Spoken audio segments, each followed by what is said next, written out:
16 meeting पर है आज हम, और थोड़ी लंबी है तो 2 या 3 पार्ट में ये ख़त्म होगी।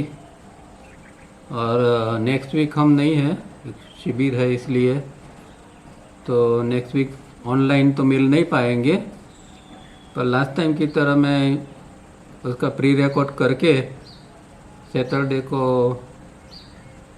यूट्यूब के ऊपर डाल दूंगा, तो संडे को आप सुन सकोगे।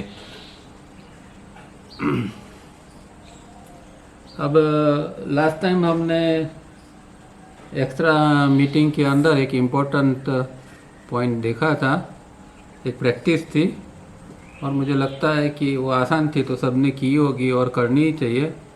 और वो थी, इनमें कई बार हमारा नाम बोलना, चाहे मन में बोलो या जोर से बोलो, पर किसी तरह भी हमारा नाम बोलना ये बहुत ज़रूरी है। और आपने करके देखा भी होगा, क्योंकि हम जो मैकेनिकल लाइफ जी रहे हैं और इसलिए इसमें हम जो जागृति रहती नहीं है मैकेनिक लाइफ के कारण, तो बीच में जागृति लाने के लिए ये ज़रूरी है कि हम जो है वो हमारा नाम लेते रहें, पुकारते रहें, तो उस दौरान कम से कम थोड़ी देर के लिए तो एक जागृति आएगी ज़रूर। तो ये ज़रूरी है, तो ये एक प्रैक्टिस करनी चाहिए हमें।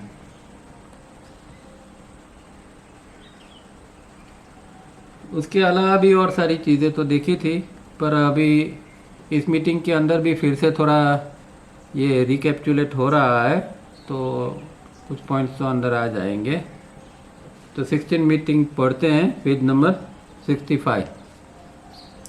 डियर फ्रेंड्स, हाँ ये जो है सितंबर महीने में है, और अभी भी हमारा सितंबर महीना चल रहा है, पर ये 82 की बात है।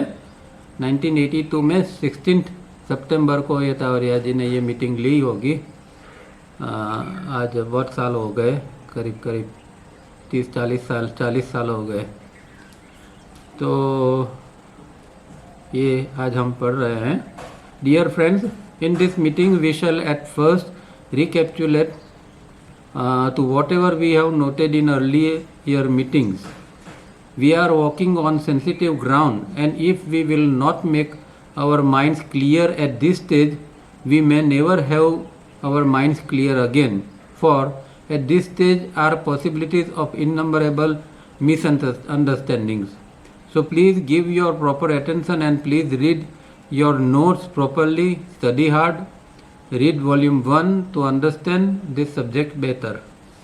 तो यहाँ वो इंसिस्ट कर रहा है कि भाई जो मीटिंग के अंदर कहा जाता है वो आपकी समझ में आना चाहिए, और इसके लिए आपको बार बार पढ़ना चाहिए, इनर डिसिप्लिन बढ़ना चाहिए, या जो इसके आगे की जो नोट्स उन्होंने दी थी वो सब पढ़ना चाहिए और माइंड को क्लियर करना चाहिए।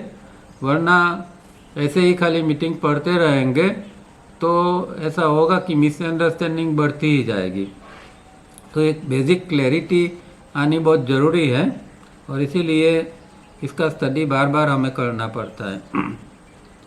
तो ये खास उनका कहना है कि भाई प्रॉपर अटेंशन से आप सब ये रीड करिए, समझिए और अपनी अंडरस्टैंडिंग को बढ़ाइए। We first take the average person of today. He or she is represented in diagram 1. What is the state of this average person? He or she is either having daydream state during the waking hours, that is living either in past or in future, never in the present, and hence a dream state, daydream state, and at night during sleep have night dreams. तो यहाँ एक normal, एक layman की बात की है। एक सामान्य आदमी जो है, जो कुछ करता नहीं है, साधना ना करता है, न कोई डिसिप्लिन उसके अंदर है, न खाने पीने की डिसिप्लिन है, न स्लीप के आवर्स की डिसिप्लिन है, ऐसे व्यक्ति किस तरह जीती है? तो कहते हैं कि भाई वो ऐसे व्यक्ति दिन भर में जो जागृति के दिन भर में जो आवर्स है, घंटे हैं, उस दौरान वो डे ड्रीम स्टेट में रहता है। डे ड्रीम का मतलब क्या है कि व्यक्ति फिजिकली तो प्रेजेंट होता है पर मेंटली प्रेजेंट नहीं होता है। वो कहीं विचारों में गुम हो जाता है और कई बार तो इतना विचार चलता है, इतने ज़ोर से अंदर विचार चलते हैं कि वो आजू बाजू का जो एटमॉस्फियर है, आजू बाजू का जो वातावरण है, उससे भी वो विमुख हो जाता है। उसको पता ही नहीं चल रहा कि आजू बाजू क्या चल रहा है। तो इतनी बेहोशी आ जाती है। ये एक प्रकार की बेहोशी है। जैसे हम मेंटली, ये मेंटल बेहोशी है। जिस तरह हम फिजिकल बेहोश हो जाते हैं, इसी तरह ये इसको इनर्सिया भी कहते हैं। मेंटल जो है इनर्सिया मतलब बेहोशी एक प्रकार की। तो ज़्यादातर लोग जो है, जो व्यक्ति लेमैन जो है, और ख़ास करके जिनको इन्होंने डायग्राम 1 के अंदर रखा है। डायग्राम 1 मतलब हमको फिर से वो रेशियो के संदर्भ में उसको सोचना है कि सामान्य व्यक्ति का जो रेशियो है IESM केंद्रों का 2482।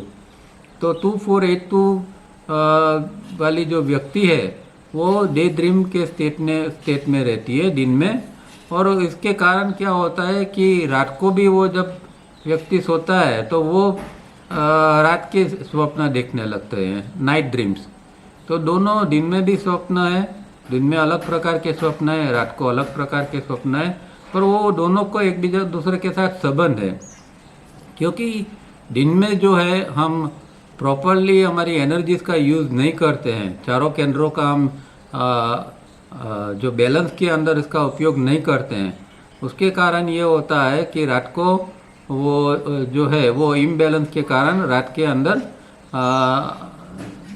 ड्रीम्स आते हैं। मतलब कि वो स्लीप का ड्रीम्स रात का, और डे टाइम के अंदर विचारों के अंदर डे ड्रीम आता है। मतलब विचारों में आदमी खो जाता है, वर्तमान के अंदर नहीं रहता है। So we find that such a person does not sleep correctly, soundly, nor does that person live during day correctly and consciously. He or she does not know what is to be awake. तो ये जो है वो क्योंकि उसके दिन के अंदर वो अच्छी तरह उसको मैनेज नहीं कर सकता है दिन की पूरे आवर्स को, इसीलिए रात को वो जो है उसकी नींद जो है वो अच्छी तरह नहीं होती है, साउंड स्लीप जिसको कहते हैं वो नहीं होती है। तो ये दोनों चीज़ परस्पर में जुड़ी हुई है। और अवेक की स्थिति है, मतलब एक जागृति की स्थिति है, वो स्थिति तो अलग है। वो ऐसे डायग्राम 1 वाले व्यक्ति को पता ही नहीं होता है इस तरह का कोई इसको जो तीसरा आयाम है जागृति का। पहला आयाम जो है निद्रा, दूसरा आयाम है वेकिंग स्लीप, मतलब कि हम अब शरीर जाग चुका है पर मन से अभी भी हम बेहोश है। और तीसरा जो आयाम है उसको अवेकनिंग कहते हैं। तो वो तीसरा आयाम जो है वो सामान्य आदमी के अनुभव के बाहर होता है। तो उसके अंदर जागृति है वो कैसी है कि जैसे कि भाई एक सामान्य व्यक्ति के पास घर चलाने के पैसे है, उसके पास कोई एक्स्ट्रा पैसा नहीं है, पैसा बैलेंस में नहीं है, तो वो रोज़ कमाता है और रोज़ खाता है और उसके पास में कोई ज़्यादा पैसा बचता नहीं है। इसी तरह हमारी जागृति का भी ऐसा ही है। हमारी जागृति जो है रात को सोते हैं तो भगवान हमें फिर से थोड़ी जागृति दे देता है और दूसरे दिन के लिए हमें वो जागृति हम फिर वही जागृति से हम दूसरा दिन पूरा निकाल देते हैं। तो ये एक इस तरह की हमारे पास ये नहीं है। इसका मतलब ये हुआ कि हमारे पास एक्स्ट्रा एनर्जी नहीं है। अगर हम सही ढंग से जीते हैं और एनर्जी को हम थोड़ी स्टोर कर सकते हैं तो जागृति बन पाती है। तो जागृत होने का प्रयत्न तो लोग बहुत करते हैं पर अंदर बैलेंस नहीं लाते हैं और अंदर ऊर्जा को इस तरह संग्रहित नहीं कर सकते कि ताकि वो एक अवेक की स्थिति के अंदर रहे। पर क्या होता है कि हम जो ऊर्जा जो अंदर बनती है उसका खर्च दिन भर में हो जाता है। रात को तो इतने थके होते हैं और सो जाते हैं, तो निद्रा के दौरान थोड़ी फिर से जो अंदर रिपेयरिंग वगैरह होता है, सेल्स रीजनरेट होते हैं, इसके कारण थोड़ी एनर्जी अंदर बन जाती है। तो दूसरे दिन वही जागृति के साथ, वही ऊर्जा के साथ हम काम करते हैं और दिन निकाल देते हैं। तो कहने का मतलब ये है कि डायग्राम 1 वाला व्यक्ति जो है वो इस स्थिति को नहीं समझ सकता है, उसके लिए साधना करनी पड़ती है या फिर जागृति के लिए बहुत सारा प्रयत्न करना पड़ता है। The reason being that certain biological developments are yet not complete, and hence this person finds that the emotional, sex and movement centers are rather functioning improperly. That is, such a person is burning away the energies of the organism, that is the physical body, disproportionately, with the result that at night the sleep is disturbed, the dreams lead to tension and unbalanced disposition during waking hours. तो यहाँ उन्होंने क्या कही, पहली बात तो ये कही कि भाई इसका कारण ये है कि व्यक्ति जागृति का अनुभव नहीं करता है और दोनों टाइम ड्रीम स्टेट के अंदर रहता है, रात को भी और दिन के अंदर भी।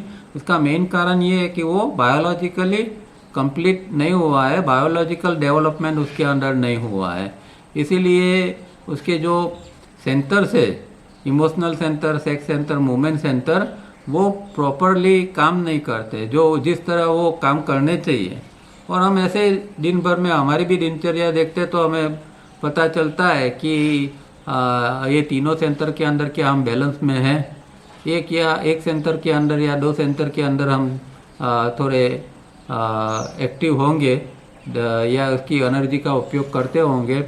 जैसे कि कई लोग जो है वो मूविंग सेंटर का या मूवमेंट सेंटर का उपयोग बहुत कम करते हैं।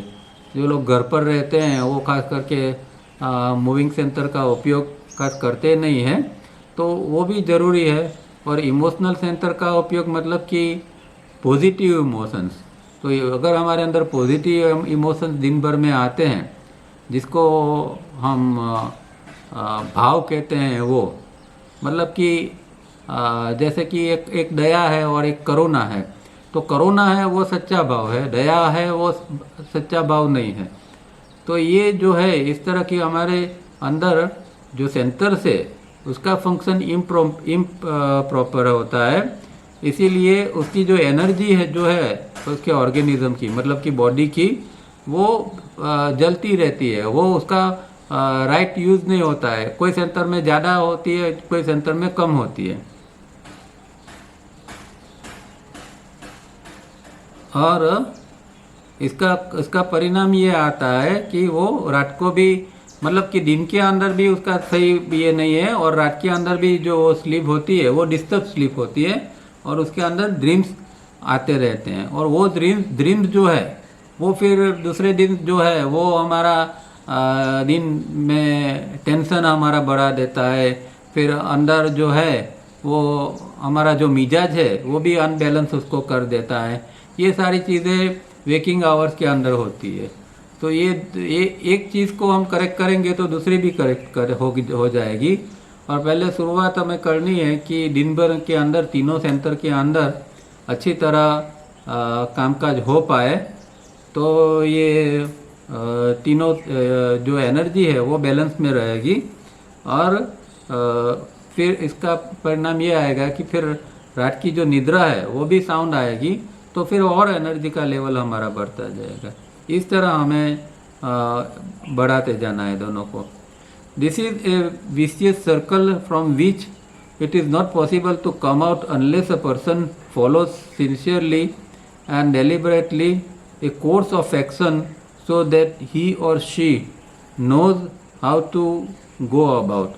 तो व्यक्ति को जो है ये विशियस सर्कल से निकालना है। विशियस सर्कल माने कि जो दिन में जो खराब होता है उसका कारण रात को खराब होता है, रात को खराब होता है तो फिर से दिन में खराब होता है। इस तरह ये विशियस सर्कल के अंदर चालू रहते हैं। तो उसके लिए उसको सिंसियरली और डेलिबरेटली एक्शन लेने चाहिए, इस तरह काम करना चाहिए चारों केंद्रों के, तीनों केंद्रों के ऊपर। तो फिर हो सकता है कि व्यक्ति जो है वो इससे धीरे धीरे करके बाहर निकल सके। For this a study of volume 1 will be helpful. तो इनर डिसिप्लिन का जो फर्स्ट पार्ट है वो इसके लिए पढ़ना जरूरी है, क्योंकि उसके अंदर ये सारी चीज़ें दी है कि भाई हम किस तरह जो है आहार के बारे में बताया है, निद्रा के बारे में बताया है, 3 स्टेप के बारे में बताया है, और ये IESM केंद्रों के बारे में बताया है। तो ये सब समझेंगे तो वो उसमें हमें मदद करेगा। The reason is the ratio prevailing in the registration area and the express need to change the same. तो ये सामान्य व्यक्ति के अंदर और हमारे अंदर भी कुछ हद तक जो है वो ये रेशियो जो है रजिस्ट्रेशन के अंदर चारों केंद्रों का वो 2:4:8:2, और जो थोड़ी मेहनत करते हैं उसका कभी कभी 5:2:1 की ओर जाता है, पर वहाँ स्थिर नहीं रहता है। तो बिटवीन 2:4:8:2 एंड 5:2:1 जो है वो हमारा फ्लक्चुएट रहता है ये रेशियो। जितनी मेहनत करेंगे इतना ये रेशियो जो है वो धीरे धीरे करके चारों केंद्रों में स्टेडी होता जाएगा। तो इसीलिए हमें साधना ये इसलिए करनी है। द इम्पोर्टेंट चैप्टर्स आर, तो इनर डिसिप्लिन के इम्पोर्टेंट चैप्टर्स कौन से हैं? A, drifts of the mind. B, what do they indicate. C, corrective methods. D, 3 step rhythmic breathing to replace the faulty breathing all the 24 hours. The study of this volume will be of great help. तो ये जो chapters है, पहले तो खास करके जो शुरुआत में ड्रिफ्ट के 3 चैप्टर्स उन्होंने दिए हैं कि माइंड में किस तरह ड्रिफ्ट होता है, माइंड किस तरह स्टेडी नहीं रहता है, भागता रहता है। तो वो इसके लिए ये चैप्टर्स के अंदर हम बहुत सारी चीज़ें समझ सकते हैं। और करेक्टिव मेथड उन्होंने जो दी है उसके अंदर वो भी बहुत काम की चीज़ है, क्योंकि करेक्टिव मेथड से हमें हमारा जो इमोशनल इनस्टेबल स्टेट है उसको हम थोड़ा थोड़ा बैलेंस कर सकते हैं। और तीसरी बात जो है वो 3 स्टेप रिदमिक ब्रीदिंग करना है। जो अभी हमारा फॉल्टी ब्रीदिंग चल रहा है, गलत श्वास चल रहा है, उसके बदले में हमें ये 24 घंटों 3 स्टेप रिदमिक ब्रीदिंग चलाना चाहिए।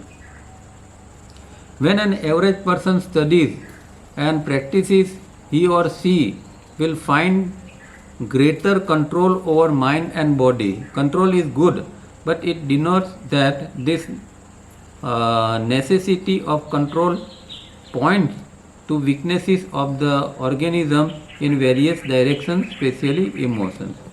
अब जो है वो व्यक्ति को ये सब चीज़ का स्टडी करना चाहिए और प्रैक्टिस करना चाहिए।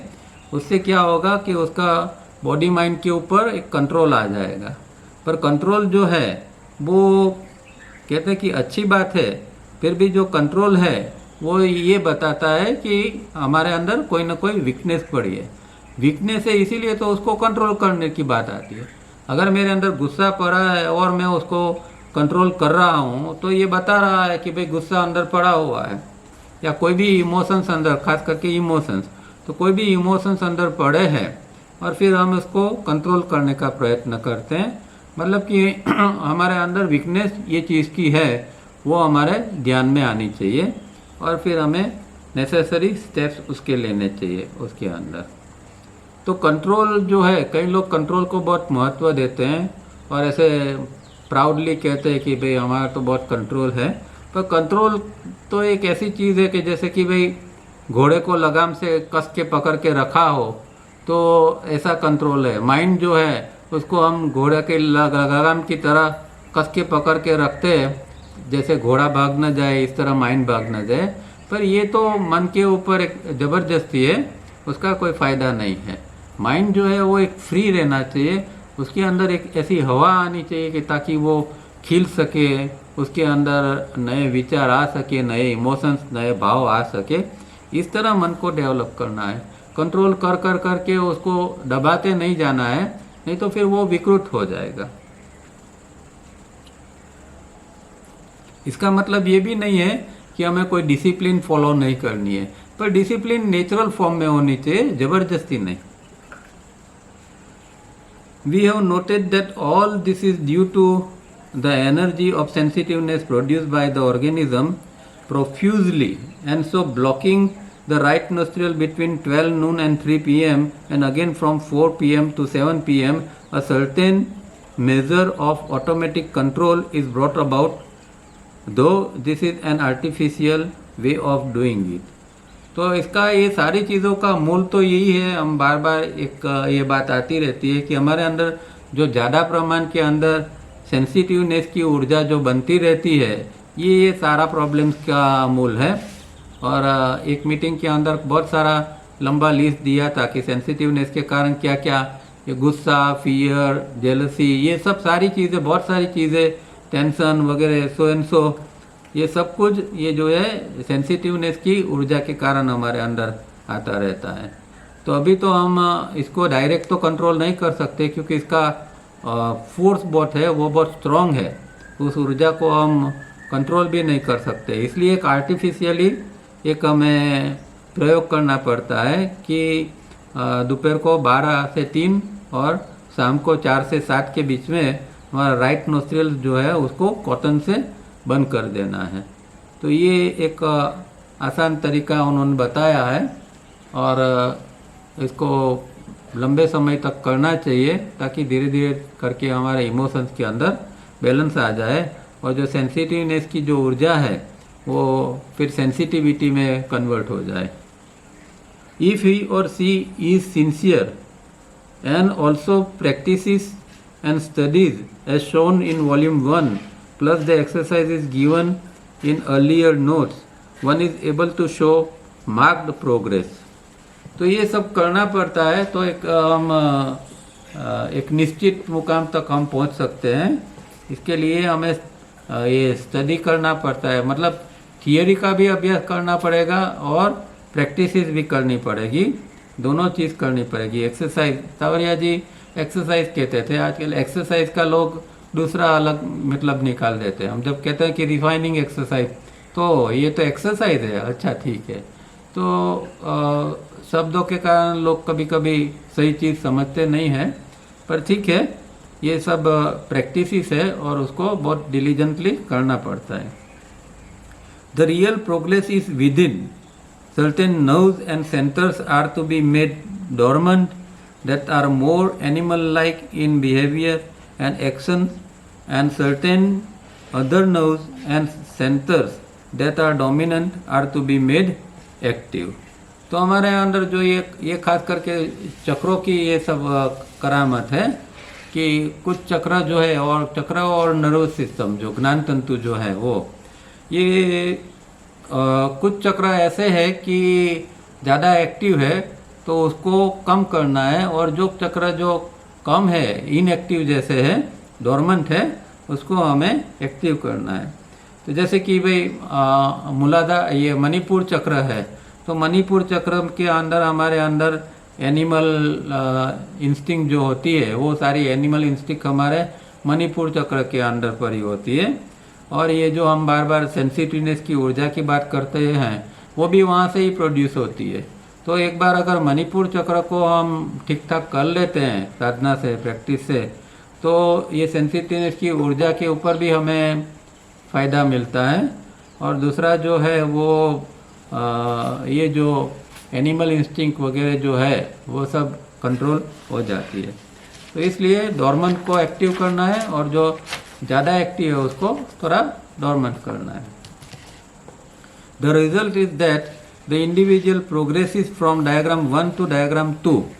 This means that the ratio is in registration area where thought forms take place changes from 2482 to 5221, that is the intellectual center which was previously weak, becomes more developed and now is able to control the organism properly, and the strong and stormy emotional and sex centers are made more placid and calm down to a large extent. The energy of sensitiveness is produced much less and is also at the same time transformed into the energy of sensitivity. तो ये सब करेंगे तो इसका परिणाम ये आएगा कि डायग्राम 1 के अंदर जीते हैं जो 2482 का रेशियो बताता है, उसके बदले हम धीरे धीरे करके 5:1 की ओर जाएंगे। मतलब इसका ये मतलब हुआ कि हमारा जो इंटेलेक्चुअल सेंटर पहले जो 2 था, मतलब 2000 की इसकी इंटेंसिटी थी, कम थी। अब जब हम प्रैक्टिस करते हैं तो उसकी इंटेंसिटी बढ़ जाएगी, 5000 हो जाएगी, तो वो स्ट्रॉन्ग हो जाएगा। और पहले जो इमोशनल और सेक्स सेंटर जो ज़्यादा पावरफुल थे, 4000 एंड 8000, वो अभी धीरे धीरे करके दोनों 2000 के ऊपर आ जाएंगे, तो वो थोड़े थोड़े वीक होते जाएंगे। तो इस तरह हमारे अंदर एक चेंज आता जाएगा। और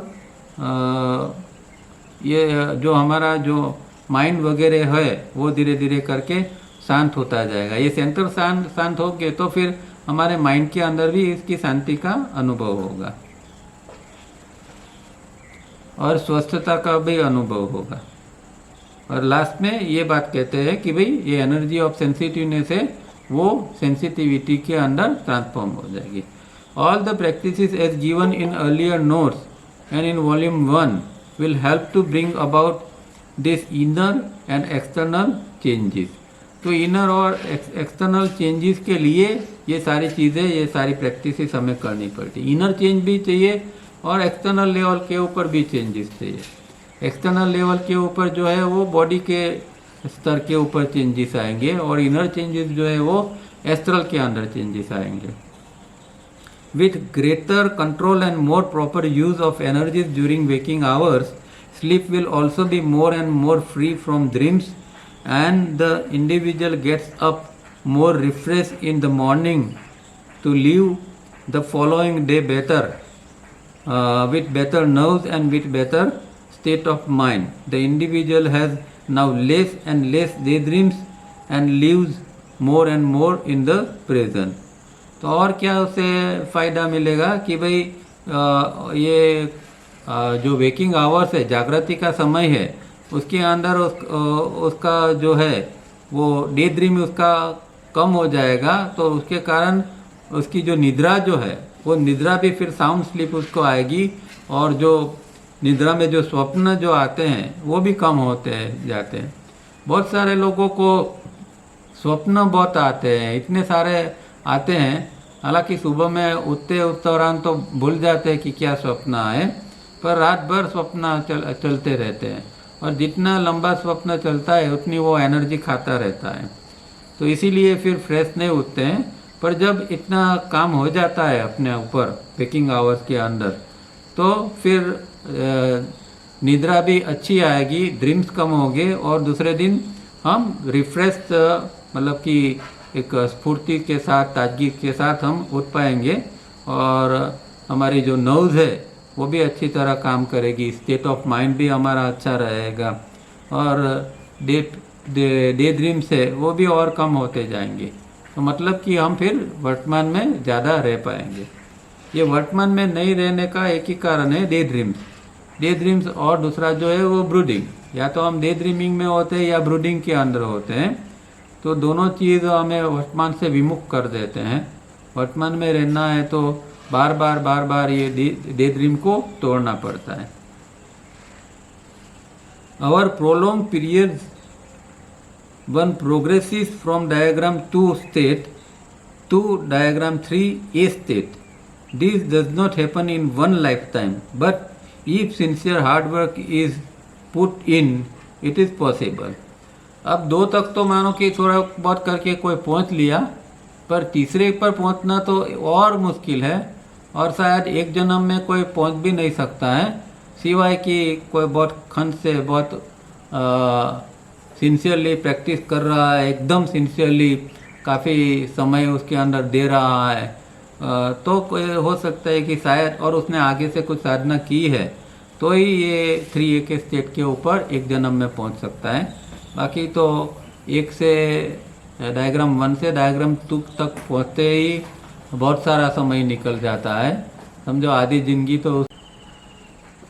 अब 3A state is a very progressive state in which the state of awakeness is more and more pronounced. तो ये 3 स्टेज का स्टेज है वो कितना महत्वपूर्ण है कि वो फिर वो व्यक्ति के अंदर अब डे ड्रीमिंग, ब्रूडिंग ये सब अभी ख़त्म हो गया। वो एक जागृति की स्थिति, अवेकननेस की स्थिति के अंदर वो हमेशा रहता है। और जो है वो उसका वो दिन भर में बार बार वो उसका अनुभव रहता है, मतलब वो जागृति प्रकट होती रहती है उसके अंदर। और उसके साथ में जो लोग जी रहे हैं उसको भी पता चलता है कि भाई ये व्यक्ति के अंदर कुछ चेंज आया है।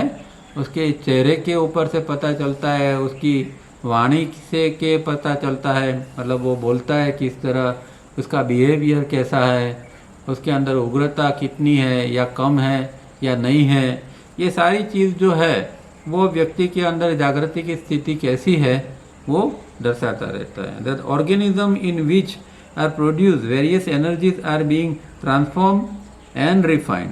अब ये 3A के स्टेज के अंदर जो उसके चारों केंद्र की एनर्जी है और दूसरी भी एनर्जीज है वो सब जो है वो ट्रांसफॉर्म होती रहती है और रिफाइंड भी होती रहती है, उसका शुद्धिकरण होता रहता है।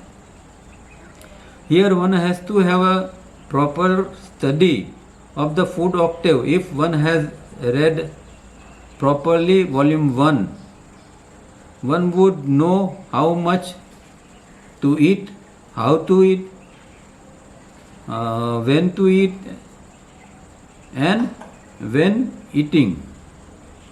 Only pleasant conversation or thoughts should be entertained.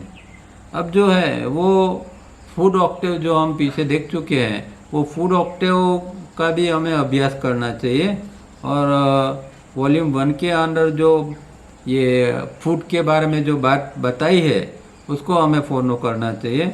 तो उसके अंदर हाउ मच टू ईट, तो पहले तो कितना खाना चाहिए, मतलब क्वांटिटी, जो क्वांटिटी है वो साधक के लिए कोई ज़्यादा खाना इतना ज़रूरी नहीं होता है। एक ध्यान हमेशा ये रखना चाहिए कि हम जो खाते हैं वो 4 से दोपहर का खाते हैं तो वो 4 से 6 घंटे के अंदर ज़्यादा से ज़्यादा वो एकदम हजम हो जाना चाहिए, जैसे कि पेट खाली हो गया। इस तरह इतना ही खाना चाहिए कि 4 से 6 घंटे के अंदर हमारा पेट खाली हो जाए, मतलब हजम हो जाए। तो एक ये चीज़ है क्वांटिटी। और मैंने सुना था कि जो तावड़िया जी खाते थे तो उनको खाने के लिए बहुत समय नहीं, 2-3 मिनट के अंदर उनका भोजन समाप्त हो जाता था। और वो भी 48 आवर्स के बाद में खाते थे, मतलब 2 दिन के बाद वो एक बार खाना खाते थे। वो भी इतना, मतलब इसकी क्वांटिटी इतनी कम थी कि 2-3 मिनट के अंदर उनका खाना भी समाप्त हो जाता था। और दूसरा वो हमारी तरह दाल, रोटी, सब्जी, चावल ऐसा सब कुछ नहीं खाते थे, वो सिर्फ 2 चीज़ खाते थे। तो ये क्वांटिटी के ऊपर हमें खास ध्यान देना है। और हाउ टू ईट, तो किस तरह आप खाना खा रहे हैं वो भी इम्पोर्टेंट है। मतलब आप ज़्यादा बातें करते हैं, आपका और कहीं ध्यान है, विचारों में आप गुम है और आप खाना खा रहे हैं तो वो गलत है। और व्हेन टू ईट, मतलब वो तो टाइमिंग जो है वो उन्होंने दिए ही है कि 4 बजे के, शाम के 4 बजे के बाद खाना वो आध्यात्मिक प्रोग्रेस के लिए वो कोई अच्छी बात नहीं है। तो वो चीज़ है। और फिर कहते थे कि एक हिंट भी देते हैं कि जब आप खाना खाते हो तो आपका जो, अगर किसी से बातचीत करते हैं तो वो प्लेजेंट होनी चाहिए, एक खुशी से भरी ऐसी बातें करें। कोई दिलगिरी की बात, कोई गमगीनी की बात, ऐसी बात ना करें। और कई लोग जो टीवी के सामने बैठ के खाते हैं उन लोगों को वो नहीं करना चाहिए। और अगर मानो कि खाते ही है, दूसरा टाइम टीवी देखने का नहीं मिलता है, तो ऐसे एकदम हल्के फुल्के जो प्रोग्राम आते हैं वो देखना चाहिए। कोई सीरियस या जो वायलेंट है इस तरह के प्रोग्राम बिल्कुल नहीं देखने चाहिए। तो ये जो है प्लेजेंट मूड के अंदर हम खाते हैं तो इसकी पॉजिटिव और बहुत अच्छी असर हमारे ऊपर पड़ती है।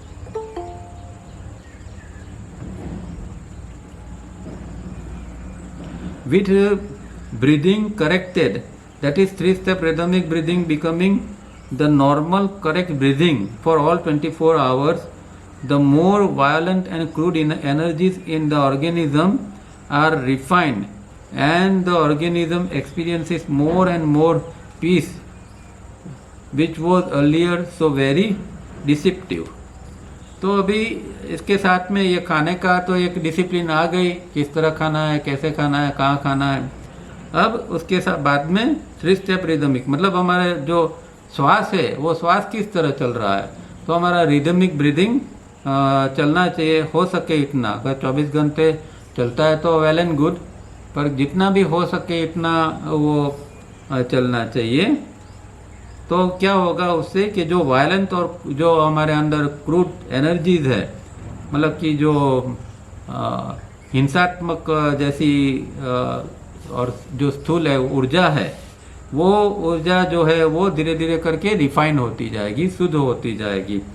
और फिर जो है हमारा जो शरीर जो है, ऑर्गेनिज्म जो है, वो शांति का अनुभव ऐसा करेगा कि जो पहले हमें इस तरह की शांति नहीं मिलती थी। जैसे कि एक डिसिप्टिव टाइप की जो होती है ना, कि भाई शांति का भी एक छलावा होता है, कि ऐसे लगता है कि शांति है पर हकीकत में शांति नहीं होती है।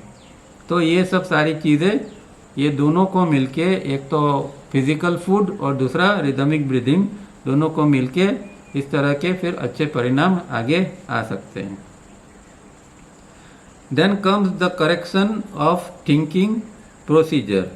The automatic reflex action that passes for thinking for an average person, diagram 1 state, is to be corrected.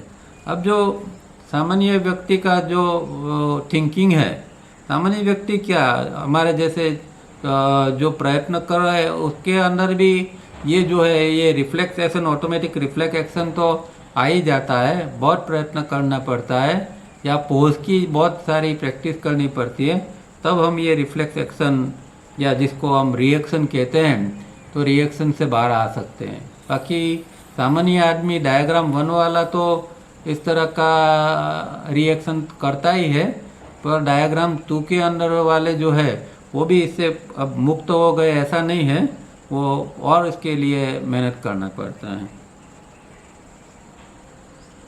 The pose method is to be introduced and then established, and hence instead of automatic reflex, a sensible reaction take place. A lot of unhappy situations are thus avoided and life is made happier for all these changes taking place in an individual. तो ये reflex action के लिए best चीज़ तो जो है वो pose की exercise है। पोज की मेथड जो हम ज़्यादा से ज़्यादा इसका अभ्यास करते हैं और इसको इंट्रोड्यूस करते रहते हैं, तो वो जो है वो धीरे धीरे करके ये हो जाएगा। ये जो रिएक्शन का जो है वो धीरे धीरे करके कम होता जाएगा। और जो ये रिएक्शन ऐसी चीज़ है कि जो अनहैप्पी सिचुएशंस को बार बार बनाती है। हमारे अंदर हम देखेंगे कि किसी से झगड़ा होता है और वो झगड़ा जो एकदम आगे बढ़ जाता है, इसका एक ही कारण है कि रिएक्शन, एक व्यक्ति ने कुछ कहा, दूसरा ने उसके ऊपर और कहा, फिर तीसरा ने उसके आगे चलाया। तो इस तरह जो है वो रिएक्शन जैसे जैसे बढ़ते जाते हैं, इस तरह अनहैप्पीनेस अंदर एक जो है अशांति की स्थिति ज़्यादा से ज़्यादा बनती जाती है। और इसको अवॉइड करने के लिए ये पोज एक्सरसाइज हमें करनी चाहिए, 3 स्टेप रिदमिक ब्रीदिंग करना चाहिए। ये सारी चीज़ें जो है वो हमारी ज़िंदगी को और सुखमय और आसान बना देगी। The incoming impulses that enter the organism that the physical body come via the astral or emotional or primary body, and hence practices as stated above not only correct the organism, that is the physical body, but the astral body is made more calm, the emotions being refined, the astral body remains much less agitated. अब जो है वो तीसरी चीज़, पहला food हो गया, दूसरा air care की बात आ गई, मतलब रिदमिक ब्रीदिंग, मतलब 3 जो ऑक्टेव है ना, फूड ऑक्टेव, एयर ऑक्टेव और इनकमिंग इम्पल्स का ऑक्टेव। तो अभी ये तीसरी बात इनकमिंग इम्पल्स की है कि इनकमिंग इम्पल्स जो हमारे अंदर एस्ट्रल बॉडी से होके फिजिकल बॉडी के अंदर आता है, और वो जो है उसको भी हमें करेक्ट करना ज़रूरी है। और वो अगर करेक्ट होता है हमारी सिंसियर प्रैक्टिस से, तो फिजिकल बॉडी तो अच्छा होता है, एस्ट्रल बॉडी के अंदर जो गड़बड़ी है, एजिटेशन वगैरह है, अंदर जो उत्तेजना रहती है, एक बेचैनी रहती है, कई लोगों को देखेंगे तो एक एजिटेटेड उसके अंदर स्टेट रहता है।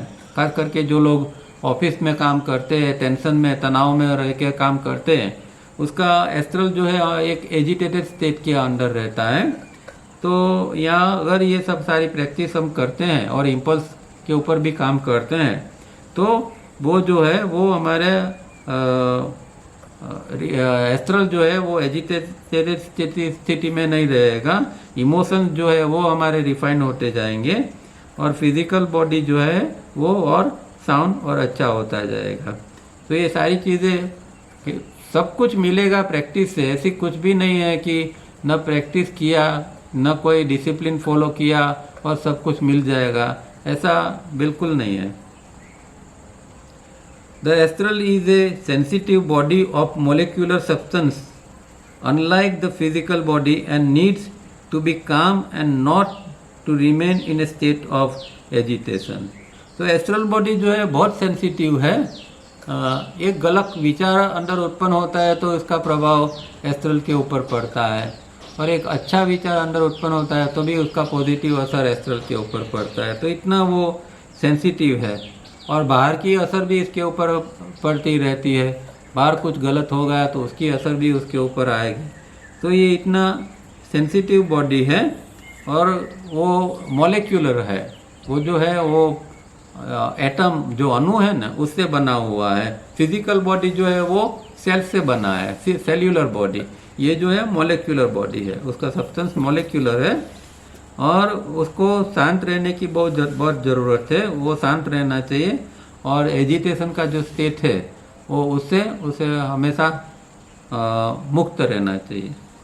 One can note that in great anger or fear we find our physical body shaking.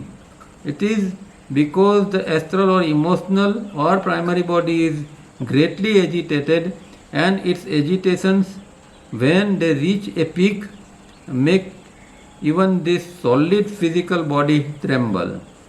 अब इसका एक एग्जांपल देते हैं कि भाई अगर हम जो एक डर हमारे अंदर उत्पन्न हो जाए, या गुस्सा की स्थिति, या कोई भी ऐसा स्ट्रॉन्ग इमोशंस अगर हमारे अंदर उत्पन्न होता है, तो क्या होगा कि हमारा फिजिकल बॉडी जो है वो भी ध्रुजने लगेगा, क्योंकि उसकी जो असर जो है वो पहले इमोशंस के ऊपर आई, तो एस्ट्रल के ऊपर आई, और एस्ट्रल के ऊपर इतनी स्ट्रॉन्ग आती है कि वो फिर ट्रांसफ़र होके फिजिकल के ऊपर आती है, तो फिजिकल बॉडी भी ध्रुजने लगता है। तो ये जो मतलब एस्ट्रल जो है वो एजिटेशन में नहीं जाना चाहिए, वो उत्तेजना में नहीं जाना चाहिए। वो उत्तेजित हो गया तो फिर फिजिकल के ऊपर भी उसकी असर आएगी। But the existence of the primary and more important body has to be accepted by the Western writers before their minds can grasp higher truth. For in their case, the astral body remains a missing link. अब जो है वो ये एक यहाँ फिर से वो ये कहते हैं कि क्योंकि उन्होंने बहुत सारा स्टडी किया था, तो उन्होंने जो वेस्टर्न राइटर्स ने, वेस्टर्न स्कॉलर्स ने, या जो वेस्टर्न कोई महापुरुष हो गए, इन लोगों ने जो लिखा है वो भी बहुत गहराई से है। पर उन्होंने एक चीज़ वहाँ उसमें नोट की है कि उन लोगों के पास जो ये एस्ट्रल बॉडी का साइंस नहीं है, तो कई सारी चीज़ जो है वो एक्सप्लेन नहीं कर सकते हैं, या फिर एक्सप्लेन करेंगे तो वो कुछ दूसरे ढंग से उसको एक्सप्लेन करेंगे। तो एक मिसिंग लिंक हमेशा वहाँ रहती है। पर ये जो हमारी इंडियन जो योगा का साइंस है और जो स्पिरिचुअल साइंस है, उसके अंदर एस्ट्रल का एक क्लियर कट ये साइंस है। इसीलिए हम इसको पूरा साइंटिफिकली पूरे सब ऑर्गेनिज्म मतलब फिजिकल, एस्ट्रल, मेंटल, ये सारी चीज़ों को हम समझ सकते हैं। When the individual is in diagram 1 state, the astral remains highly agitated and this state is responsible for the daydreams during so-called waking hours and night dreams during night hours of sleep. अब ये जो है astral अगर agitated रहेगा, जो खास करके diagram 1 के अंदर होता है, 2482 वाले के अंदर होता है, तो वो एजिटेटेड स्टेट के कारण डे ड्रीम भी उत्पन्न होते हैं और नाइट ड्रीम भी उत्पन्न होते हैं। दिन के अंदर डे ड्रीम्स आते रहते हैं, खूब विचारों के अंदर वो व्यक्ति उलझी हुई होती है, और रात को जो है वो फिर उसके कारण उसको रात को नाइट ड्रीम्स आते रहते हैं, स्वप्न आते रहते हैं। Once this astral body is made calm, this organism, that is the physical body, arrives at diagram 2 state and with continued practices reaches diagram 3a state. तो ये ऑर्गेनिज्म है, उसको अगर हम एस्ट्रल बॉडी जो है उसको शांत रख पाते हैं, और इसके लिए 3 स्टेप से अच्छा कोई भी साधन नहीं है, क्योंकि 3 स्टेप ही ऐसी चीज़ है हम जो 24 घंटों कर सकते हैं। दूसरी प्रैक्टिस तो करेंगे उस समय, मानो कि एस्ट्रल हमारा शांत हुआ, पर बाद में जब और काम में लग जाते हैं और एस्ट्रल फिर ये होता है उसके बाद में, तो जो एस्ट्रल के ऊपर जो एक इफेक्ट आनी चाहिए वो नहीं आती है। 3 स्टेप रिदमिक ब्रीदिंग ही ऐसी एक चीज़ है कि जो एस्ट्रल को शांत रख सकता है, नहीं तो एजिटेशन फिर से घुस जाएगा। आपने थोड़ी प्रैक्टिस कर ली सुबह में तो 2-3-4 घंटा तो अच्छा गुजरेगा, उसके बाद में कुछ ऐसी घटना घटी तो अंदर एजिटेशन, टेंशन, ये सब सारी चीज़ें फिर से आ जाएगी। पर अगर आप धीरे धीरे करके भी 3 स्टेप रिदमिक ब्रीदिंग को दिन भर में कंटिन्यू कर सकते हैं, बीच में भी, तो ये एजिटेशन जो है वो आपको ओवर पावर नहीं करेगा कम से कम। तो इतना हमें करना चाहिए कि बीच बीच में 3 स्टेप हमारा चालू रहना चाहिए, और ये चीज़ बनेगी तो फिजिकल बॉडी भी शांत हो जाएगा, और फिर आगे जाके जो ये डायग्राम 2 है उसके आगे का स्टेज है डायग्राम 3 है, वहाँ तक भी व्यक्ति पहुँच सकती है। When the astral body is calm and free from agitations, the pulse of the individual keeps lowering till it reaches the yogi's pulse 59 to 60 beats per minute. अब कहते हैं कि भाई योगी जो होता है उसकी जो पल्स है वो 50 to 59 to 60 चलती है, और नॉर्मल व्यक्ति की जो है वो 72 होती है। और जब हम एजिटेशन में होते हैं या दूसरे और कोई इमोशंस में होते हैं तो उससे भी हमारी ये जो है वो पल्स रेट हमारा बढ़ जाता है। तो ये जो साधना अगर हमारी कंटिन्यू रही और एजिटेशन का जो स्टेट हमारा निकल गया तो क्या होगा कि हमारी पल्स जो है वो 59-60 बीट्स के ऊपर आ जाएगी। और जो लोग 3 स्टेप अच्छा करते हैं वो लोग महसूस करते हैं कि 3 स्टेप के दौरान कई लोगों की 60 तक ये पल्स रेट जो है वो 60 तक हो जाता है। पहले 72 होगा तो 66 पर जाएगा, फिर इससे भी कम होके 60 तक भी जा सकता है। हाँ, हो सकता है कि फिर उसके बाद में वापस दिन भर में फिर से थोड़ा ऊपर आ जाए, पर 60 तक वो जा सकता है। और तावरिया जी एक एग्जाम्पल नेपोलियन का भी देते थे कि नेपोलियन की जो पल्स थी वो हमेशा 58 चलती थी, क्योंकि वो भी एक प्रकार का योगी था। चाहे इस जन्म में उसने कोई योग नहीं किया था, पर उसके अंदर एक योगी जैसी शक्तियाँ थी। इसका माइंड हमेशा शांत रहता था, उसके अंदर माइंड के अंदर क्लैरिटी इतनी थी, और वो जो कोई प्लानिंग करता था युद्ध का वो एकदम हमेशा सक्सेसफुल रहता था। पर लास्ट में एक ही वो युद्ध हार गया था, और उसके बाद में उसको किले में बंद करके फिर मार दिया गया था। तो ये जो है वो एक इंडिकेशन है, कहने का मतलब यहाँ कि भाई अगर आपका माइंड शांत रहता है, शरीर भी अभी शांत रहता है, तो आपके अंदर 58-59 या 60 तक ये पल्स रेट भी जा सकता है। At the astral is calm, as the astral is calm and free from agitations, the mind equally gets free from its agitations. That is, modifications becomes calm, mental peace is experienced. This come not by accident but by hard work. तो ये जो है अभी इसका प्रभाव ये आगे ये होगा कि माइंड जो है वो एजिटेशन से, एस्ट्रल फ्री हो गया एक बार तो माइंड भी अब एजिटेशन से फ्री होता जाता है। और माइंड अगर फ्री होता जाता है तो जो मॉडिफिकेशन माने जो अंदर चिटकी वृत्तियाँ बनती रहती है वो वृत्तियाँ भी कम होती हो जाएगी।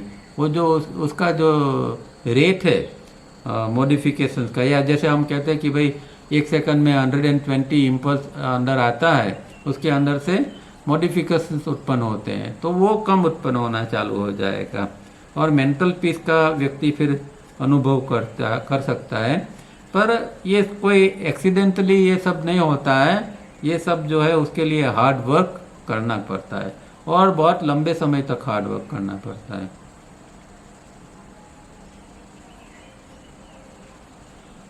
There is a continuous exchange of energies between these two bodies.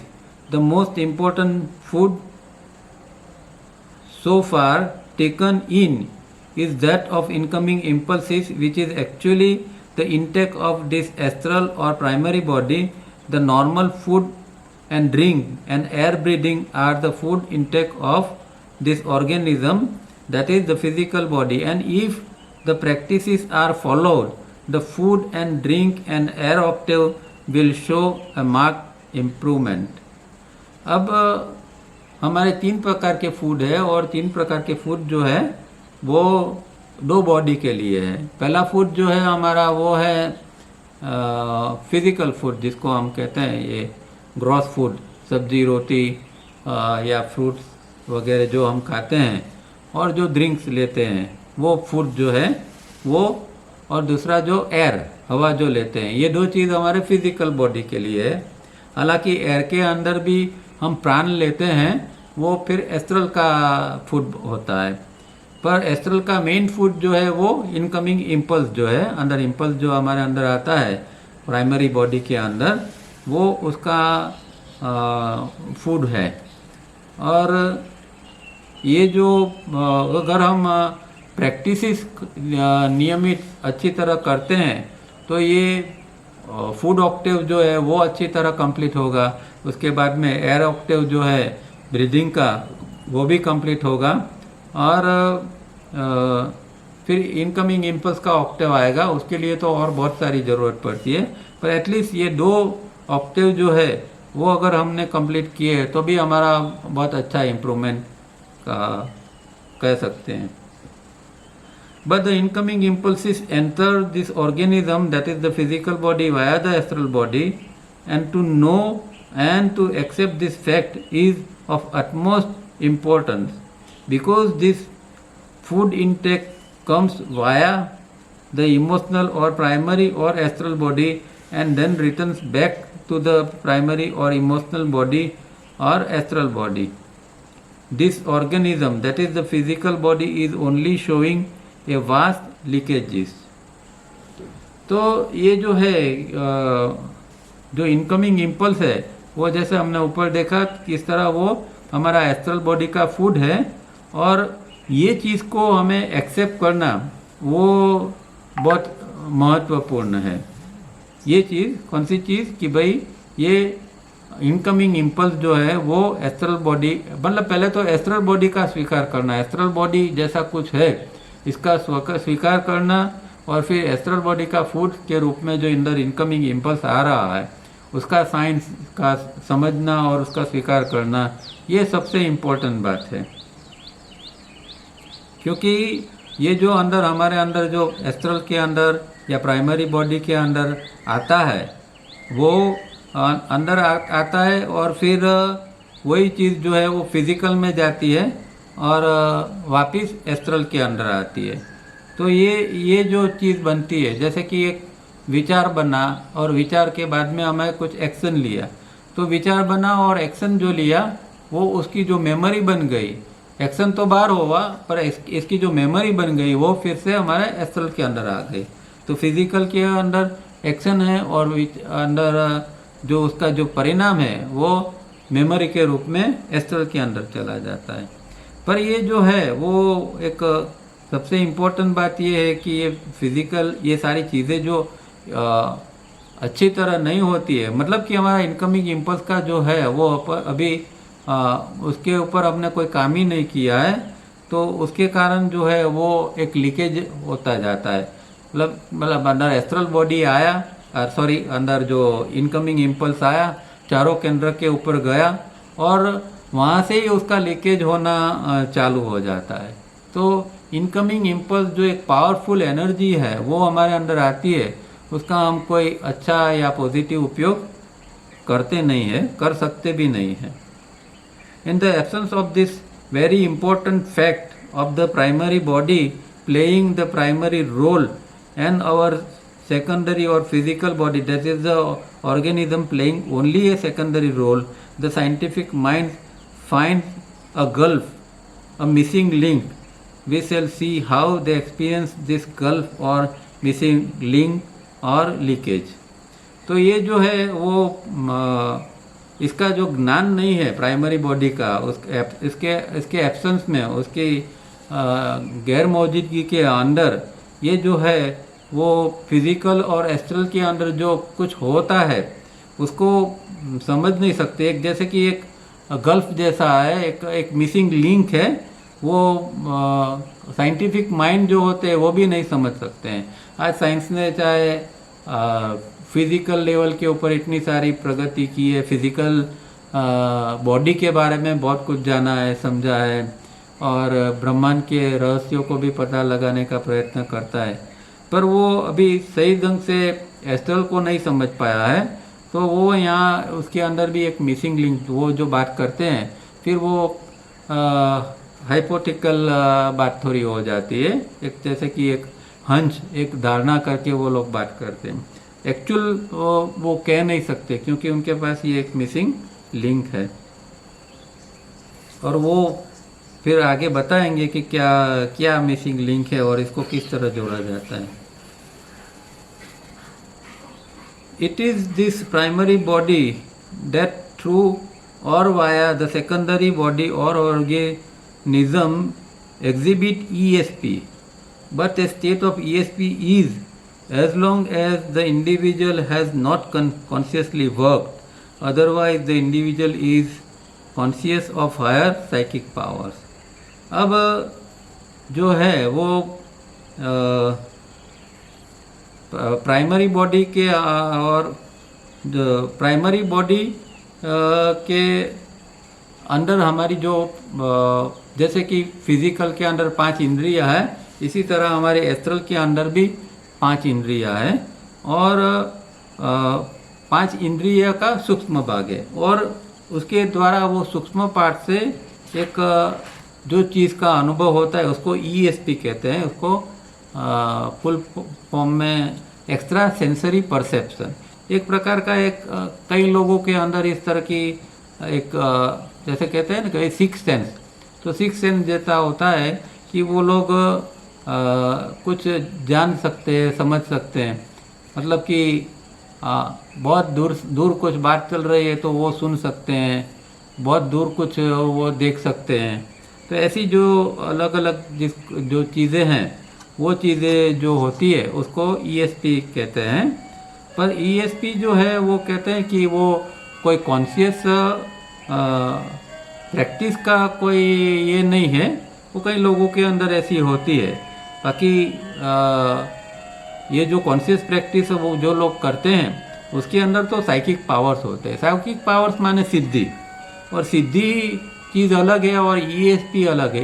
ESP जो है वो बहुत लोअर है साइकिक पावर से, जिसको तो योग सूत्र के अंदर एक विभूति पाद है जिसके अंदर बहुत सारी सिद्धियों का बात की है, उसको साइकिक पावर्स कहते हैं।